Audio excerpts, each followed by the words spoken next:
Mesdames et messieurs les journalistes ici présents, chers membres de Gëm Sa Bopp, chers cadres, chères femmes, chère jeunesse, chers jeunes de Gëm Sa Bopp, vous savez que l'ordre du jour qui nous a rassemblés aujourd'hui, c'est la conférence de presse des femmes et des cadres de Gëm Sa Bopp. Aujourd'hui, nous allons éplucher l'actualité. Nous allons parler de tout et de rien. Nous allons commencer par les inondations. Nous allons parler également de l'inflation, de l'injustice, le Sénégal qu'on a mis à genoux et le régime qui est actuellement à visage découvert. Chers compatriotes, chaque hivernage, le Sénégal ne vit pas la pluie. Il subit l'humiliation. L'humiliation d'un État absent, d'un pouvoir impuissant, d'un gouvernement de stagiaires qui brandit des slogans mais qui échoue dans l'action. Depuis 20 ans, les mêmes drames se répètent. Quartiers engloutis, familles endeuillées, des vies détruites. Ce ne sont pas des catastrophes naturelles, mais des échecs politiques. Les inondations ne tombent pas du ciel. Elles découlent des canalisations bouchées par la corruption et jaillissent de l'incurie institutionnelle. 766 milliards engloutis dans le plan décennal de lutte contre les inondations. Et toujours la même noyade nationale. Où est passé cet argent? Dans les marchés truqués, les circuits opaques et les poches des barons de l'assainissement. Pendant ce temps, le peuple patauge dans la boue et enterre ses morts. Le rituel de l'indécence. Chaque année, le même spectacle. Ministre botté, caméra alignée, discours soporifique, mais derrière l'écran, c'est le néant. La vérité, elle est implacable. Les inondations tuent. Plus par la médiocrité des dirigeants que par la colère du ciel. Gëm Sa Bopp a alors ses exigences. Nous demandons un plan stratégique national piloté par une cellule scientifique, financé par nos ressources internes et les fonds climat. À Touba, notre projet pilote, c'est de transformer les bassins de Keur Niang et Darou Rahman en système d'irrigation. Transformer le drame en solution. Mes chers compatriotes, une surveillance active des crues est demandée par Gëm Sa Bopp. La protection civile ne peut plus se réveiller après le désastre. 2 ans de Sonko et Diomaye, le mandat de la désillusion. Près de 2 ans après l'alternance, le verdict est sans appel. Ce mandat est perdu. 31 ministres et secrétaires d'État pour 0 impact. Liberté verrouillée, justice fragilisée, chômage en flèche, vie chère insupportable, entreprise asphyxiée par la dette intérieure, déplacement coûteux à l'étranger, Sonko et Diomaye, sans retombées concrètes. Les Sénégalais n'ont pas voté pour un pastiche du passé, mais pour une rupture réelle. Alors, posons-nous la question. Projet de PASTEF ou projet de pastiche, homme d'État ou homme figurant. Reddition des comptes, Gëm Sa Bopp dit oui. Règlement de compte, nous disons non. Pour les taxations tout azimut, le peuple est à genoux avec ce matraquage fiscal. Le vrai procès, c'est celui du quotidien de Gogolou. C'est la taxation sans limite, le matraquage fiscal, l'asphyxie du mobile money qui tue le purchasing power, le pouvoir d'achat des Sénégalais. Chaque transaction est devenue un racket. Chaque taxe, une gifle. Ce régime a transformé l'espérance en désillusion, l'alternance en pénitence. Nous allons parler également de la situation qui prévaut à la mairie de Dakar. L'affaire Abbas Fall est un scandale. Forcer un vote municipal avant la décision de la Cour suprême, c'est piétiner l'état de droit. Le mandat de Barthélémy Dias doit être rétabli. C'est une demande formelle de Gëm Sa Bopp. Tout autre scénario est une fraude politique. Gëm Sa Bopp dénonce également cette cruauté ambiante et sélective. Nous exigeons la comparution immédiate de Abdou Nguer et de Badara Gadiaga. Ils sont des otages de Ousmane Sonko. Parlons-en. Le show de Sonko, le spectacle de Sonko, le carnaval de Sonko à Milan illustre cette confusion entre gouvernance et théâtre.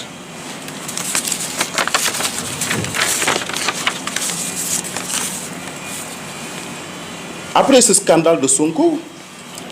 les Sénégalais sont en train de souffrir pendant que nos gouvernants, le régime joue au théâtre, le régime est sur scène, les populations souffrent. Le président s'offre des standing ovations à l'étranger. À l'opposé, le président Bougane, avec son programme Tekki, propose du concret. Le président Bougane propose une banque de la diaspora reliée aux agriculteurs pour financer des projets viables et offrir des perspectives réelles aux Sénégalais de l'extérieur. La tragédie silencieuse des ménages. Le Sénégal traverse actuellement une crise extrêmement profonde. 40% des Sénégalais vivent sous le seuil de la pauvreté. Avec une jeunesse sacrifiée au chômage et aux petits emplois informels, aux emplois précaires. L'éducation est à genoux. La santé, n'en parlons pas. L'eau et l'électricité coûtent cher. Tous ces instruments de notre vie sont devenus des luxes. L'inflation étrangle les familles. Les femmes, piliers de notre économie, portent seuls le poids de la précarité. Le temps des impostures est revenu. Trop, c'est trop. Le Sénégal mérite un État sobre, une gestion planifiée, résolument orientée vers les préoccupations des populations. Une gestion juste et efficace. Pas une mascarade de stagiaires jouant aux justiciers. Gëm Sa Bopp mènera le combat contre l'injustice d'abord, contre la mauvaise gouvernance, contre la trahison politique, contre les compromissions. Nous dénoncerons les imposteurs, quoi qu'il coûte, ou qu'ils se cachent. L'histoire jugera, le peuple décidera. Presse bi am na ci ñoo xam ne askan bi moo leen ñor parce que ñuy wootee waxtaanu askan bi rek kenn du leen fa jiitu yéen ñu fiy jiitu bu ñu ñëwee fi leen fekk bu ñu ñëwee wax ba pare ba doyal ngeen doog a dem kon bravo la presse sénégalaise macha allah. donc comme ni ko sama collègue bi waxee rek duñu def dara te jiitaluñu ci suñu mentor suñu président di ko nuyu di ko jox wàccuwaayam bi ko yàlla jox di nuyu jigéen ñi sama ginnaaw mooy ay responsable gëm sa bopp lañu on a la présidente des Linguère su ma limee sax damay juum nag ñi nga xam ne ñoo fi teew tey donc kon dañuy daal di nuyu tamit suñu càmmee ñi suñu góor yi suñu limee aussi dañuy juum ñi ngi nuyu ñëpp di ne wax dëgg yàlla tey jii moom dañoo woote woon conférence de presse parce que ku xam gëm sa bopp xam ko ci constance suñu constance boobu nag ci la ñu nekk di ko doxal ba tey réew mi toll fii mu toll kon war nañoo génnaat waxaat ndax defe naa ne jamono yële ñu weesu réew mi tolloon na fii mu toll tey gëm sa bopp génn am ci taxawaay bu ama am solo kon tey bu réew mi tollaatee fii te gisuñu gëm sa bopp génn kon dañu naan ñun constant wuñu te constance rek la ñuy doxale ci kaw loolu nag may wax en tant que femme en tant que mère en tant que fille en tant que cousine en tant que yaay surtout may wax ne j'ai le cœur vraiment meurtri ci Sénégal gi ñu bokk tey ndax tey jii defe naa ne situation réew mi métti na ñuy masawu nag suñu mbokk yi nga xamante ni ñoo ngi Touba ak ñi nga xamante ni ñëpp inondation bi sonal na leen ñi nga xamante ni dañoo xëddoon dem voté ji ndogg di jibile kon tey bu ñu leen gisee tey situation bii tey ñuy dund te mosuñu koo dund kon dañ leen ci daal di masawu ndax xam naa ne mérité wuñu loolu tey ndax ku xëdd voté ji ndogg jibile ji kon tey da nga waroon nekk dans de bonnes conditions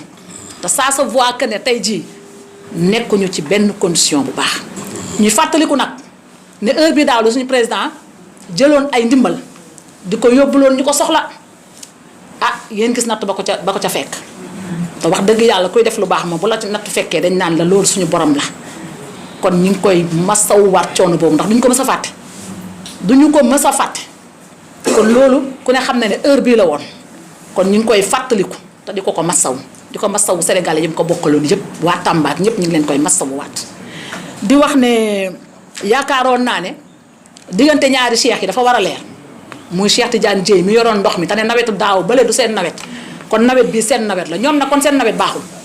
ñoom seen nawet musiba la ndax nawet boobu mu ne woon du seen nawet moo gën bii fukki yoon ak juróom-ñett ah docteur Cheikh Dièye nag ma koy nuyu di ko remercier waat ndax waxam ja ba léegi defe naa ne moo am dëgg te man je peux confirmer ne que ne moo am dëgg ndax lii tey génnaat wane na ne Cheikh Tidiane Dièye ak Cheikh Dièye seen combat mi ngi leer verdict baa ngi waaj a leer incha allah. suñ jógee ci foofu di wax ne extrême pauvreté bi nga xamante ne nii sama mbokk jigéen ñi ñoo ngi koy dund ñu ngi leen ciy massawu bu baax a baax ndax ku ne xam na ne jigéen bu xëy xool njabootam amul lu ñu leen jox métti na jigéen bu xëy war a dem jaay jën war a wéef sa dépense ñu ne la wéef bi ka da nga ciy dolli nangam métti na jigéen bu am tey jii doom mu nekk université ñu koy jox 16000 francs minimum 30000 francs maximum ñu la koy jox jigéen tey taxaw ci assemblée ba am plus de 1 million 300 wala 1 million yu tegal daal di ko fayeeku yow newoo suñu 1 million yi nañ ci coppati def ci réew mi ngay jël étudiants yi nga xam ne tubaar fa kàlla macha allah ku leen juróom yërëm leen ku ci am rek xam nga ne métti na boo xëyee yaa ngay lang yaa ngay lang ci njaga njaay yi yenn saa yi nga am loo fay yenn saa yi amoo loo fay yenn saa yi yaa ngi xalaat sa yaay ma nga bàyyi ci kër ga mu war a toggal say rakk te amuñu yaa ngi xalaat say rakk yi xëy te ndékki wuñu gis nga difficulté ku ne jaar na ci man nag président bi ak premier ministre bi bett nañu ma ndax yaakaaroon naa ne ba ñuy fëgg seen dënn di wane ne ñoo mën 2 mois ñu réglé réew mi yox la 2 ans zéro réalisation gàcce mënu ko rom gàcce national la ñëpp di dund su loolu weesoo may wax ne prix yi cher nañu ku daan dépensé woo fukki dërëm tey daanaka junni ngay dépensé woo tey jii fii may wax ak yéen nii am na ñoo xamante ni dañu am boru location 4 mois 5 mois 6 mois mënatuñoo gis que leen luye mu ngi ci dëkk bi ñu koy dund ndax ñun nag yàlla dafa ñoo dogalal xëy na bu ñu yeewoo am benn bu dee benn sax nit bu ñu yaakaar ñuy xool ne tey bu ñu benn doon xëy di ñu yaakaar fukk tey toll nañ ca wala ñaar fukk ba dañuy joxe li ñu am toog kon dëkk bi métti na te nag méttitu dëkk bi jigéen ñi ñoo ko gën a yëg ndax tey ji ku ñu dàq sa jabar mooy takkaayu nekk ci marché bi nekk di jaay omo nekk di jaay lii nekk di jaay laa pour lan pour subvenir besoin xale yi fii ñu jëm nii tey di ouverture des classes yaakaar bu tas bi réew mi am na ko ñëpp bàyyi xel ndax dañ daan def ubbi tey jàng tey waaye defe naa ñun ñii dinañu ubbi 1 mois duñ jàng ndax école yi fa fees école boo dem ñax maa nga fa yoo yaa nga fa curé wuñu ko defaruñu ko kon ni ñu ubbee tey di jàng tey tey ku tal loo xëy togg fooy jëlee loo jëndee fourniture yaa ngi koy xalaat inscription bi nga xamante ne ni tey élève bi da koy jël 22000 francs 23000 25000 fan la ko seen i yaay di jëlee boo melee ni man am fukki doom ak juróom kon yaa ngi ci njàqare may mastawu sama mbokk jigéen ñooñu ci nàqare ci wax nañu ubbiwaat seen i bët nag taxoon te xam ne Sénégal gi jigéenu ko mën a lijjanti gis nga góor ñii mënuñoo lijjanti dara ndax xamuñu coono xamuñu xëy yanu paanu jën dem marché jaay ñëw joxe dépense jigéen ñi ñoo yor réew yi ñoo yor kër yi ñoo yor ñëpp kon maa ngi mastawu sama mbokku jigéen ñi te fii may wax ak yéen je parle avec sama cœur bu fees dell wallahi azim je parle avec cœur bu fees tey su ma gisee sama doom yi tey kenn ku ci nekk tey yaa ngi uti loo te li ngeen am yëpp seen ndey yi ngeen koy yóbbul kenn ku ci nekk rek yaa ngi xalaat loo am tey ba dem jox ko sa yaay kon jërë ngeen jëf suñu doom yi jërë ngeen jëf may ñëw ci beneen point bi muy point santé bi hôpital boo dem amul machine hôpital boo dem ñu ne la scanner bi daa yàqu hôpital boo dem ñu ne xoolal hôpital boo dem daal daanaka dañu laal demal ci beneen nga def le tour de Dakar doog a am place ci benn hôpital lan moo ko waral nit ñi dañuy jàpp seeni feebar di ko tëyee ci kër gi ba mu tëleen parce que amuñu luñ dem fajoo ji gay maam góor nag créé woon fi loo xam ne duñu ko fàtte muy seen docteur nde moom defe naa ne ba muy xalaat booba ñuy xalaatuñu moom ba muy jëf booba ñuy jëfuñu moom ba muy xam fi réew mi li nga xamante ne moo war a sauver réew mi di ci dox booba ñii tey jii ñi ngi nelaw ndax ba muy créé seen docteur tey bu seen docteur boobu demoon tey jii oto bi ñëw ba sa buntu kër nga fay ko 1000 francs mu faj la konoon defe naa ne situation santé bi dina xaw a wàññeeku may gërëmaat nag sama mbokk xale yi jigéen yi nga xam ne ñi ngi nekk dans le secteur de la santé ñu leen di fay ay 30000 ay 20000 nga def service 48 heures 24 heures ñu lay fay ay 30000 francs parce que 30000 yooyu di nga ko jël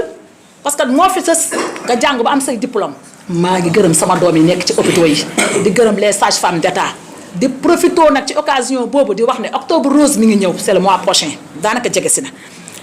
ma ci encouragé femmes yëpp di ci jaale suñu soxna su baax si moom bu ñu nee octobre rek suñu xel day daal di dem ci moom muy Momy Dany Gueye ak i tamit honorable député bu Kaffrine bi moom i tamit ñu ngi ko ci jaale bu baax a baax di ci jaale képp koo xam ne rek lu cancer moo la lor di ñaan yàlla wàccee jàmm ci loolu parce que jigéen ñi sonn nañu ci cancer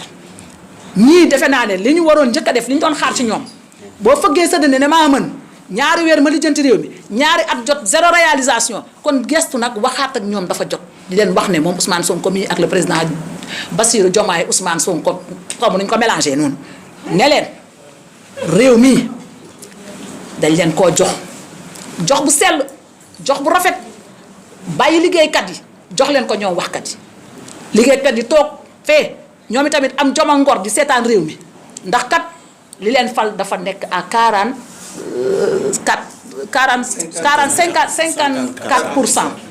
54% nag bu ñu falee nit ñun population bi li ñu war mooy respecter les 54 choix wu 54% yooyu. ñu demaat assemblée nationale ñu joxaat leen député majoritaire kon ñoom li leen waroon tey mooy heure bi ñu ne brique bi ñoo ko fi teg te gisuñu ko ku ko gis na ma ko wax. ku fi gis lu ñu fi def na ma ko wax man de gisuma ko te gisuma ko gis nañu bàyyi coow li bàyyi nit ñi ñuy woo di leen garde à vue ba mu neex la ñu ne leen defoo dara ñu dem ban réew la ñu nekk nit kay boo koy woo da ngay am preuve bu ñëwee nga jugé ko tëj ko ministre de la justice bu bees bi nag sama doomu bàyyi la ndax Cissé la sant maa ngi koy interpeller directement monsieur le ministre de la justice Cissé dama lay ñaan nga désengorger prison yi nga désengorger prison yi Yacine Fall jigéen nga te defe naa ne fee ku fa nekk rek jigéen la jur désengorger leen prison yi bàyyi xale yi bàyyi ñi nga xamante ne nii daanaka lu ndaw moo leen fa dugal ñun nag ku gis suñu suñu yëf ci gëm sa bopp mooy opération goqi bu ngeen ko fàttali ko xewoon na fi kon président Bougane bi muy wax ne ku jël alalu réew mi bu ñu jëlee réew mi dañ ko goqi kon booba defe naa yéen ñëpp a ngi ko doon dégg mu nekk suñu livre bi kon ñun protégé wuñu benn ku sàcc alalu réew mi ndax ku sàcc alalu réew mi danga ko war a delloo ndax pour réew mi la ak pour doomu réew mi justice bii nag ma gis dañ fee tolloon jamono ah le président Ousmane Sonko soxnaam génn ne doomam dafa statut ne réew maa ngi mel ni lido moo génn moo ko wax réew mi nag wax dëgg yàlla suñu nee l'état est une continuité ci côté boobu lañ gis continuité bi kon nañu génnaat doomam jooju ndax xam ne réew mi ba lay lido ba mu nekkoon génn gu ca te ñi ñu tëj nag di ay gor Abdou Nguer kenn déggul jabaram Lat Diop kenn déggul jabaram Farba Ngom kenn déggul jabaram Badara Gadiaga kenn déggul soxnaam kenn déggul ay doomam te ñoom bañ leen fi tëjee seen kenn ki soxnaam daa génn créé fi ay rein créé fi ay poumon créé fi lu ne mais ñii ay gor lañu seeni soxna génnuñu kon ñun ñi nga xam ne ñoo yore voix wu réew mi ñun ñi nga xam ne yàlla dañoo nattoo ñuy politique ñun ñooy génn waxal leen nañu libéré nit ñi suñu amee lu ñu leen inculpé ñu ñëw inculpé leen mais soo amul loo tëjee nit ki fi laayel am di kaso dafa métti kaso gën yéenewu ko kenn te tey ñoom suñu defee à la place de leur femme suñu nekkoon à la place de seeni doom suñu nekkoon à la place dinañ xam ne ñoom mos nañ kaso te bañ fa nekkee seeni doom ak seeni jabar dañ koo métti lu woon kon ñuy tey avec constance dañuy ñëwaat tey waxaat ne gëm sa bopp réew mee ko ñor gëm sa bopp du parti politique mouvement la boo xam ne réew mi rek a ko ñor ndax ki ko moom ba mu commencé ba tey ku ne xam na ne ku ne dimbali na te mës ta nekk chef de quartier ci réew mi dafa fekk ne nag bu wax jotee waxkat bi wax xëy na mën naa nëbb jëfinu jëfkat bi waaye nag tànn ngeen waxkat yi jox leen réew mi jëfkat yi nag ñu ngi leen di seetaan ak réew mi. ñu ñëwaat ci benn bu ñu demee ba ne Sénégal Guinée da koo raw ah ku yabu tiit ndax wax dëgg yàlla Guinée yee dañ daan daw di ñëw Sénégal di dem fi tabax ak defi ya bu ndee nag ba Guinée raw ñu kon defe naa ne kuy tiit war ngaa tiit may wax nag sama mot de la fin mooy Sénégal na ngeen yeewu te am fulla am fayda ku la dig 2 mois ma defar réew mi mu toog 2 ans def fi dara defaruwaat leen defaraat leen seen ay toogaay ngeen xam ne lii fi nekk yéen rek ko fi mën a jëlee te surtout jigéen ñi may woo sama mbokk jigéen yépp takkaayu leen ñii bu seen mos gii buñ ko mosee ba pare nañ ñu abal ndax ku mënul bawoo kat lu yàqu yow la wasalaam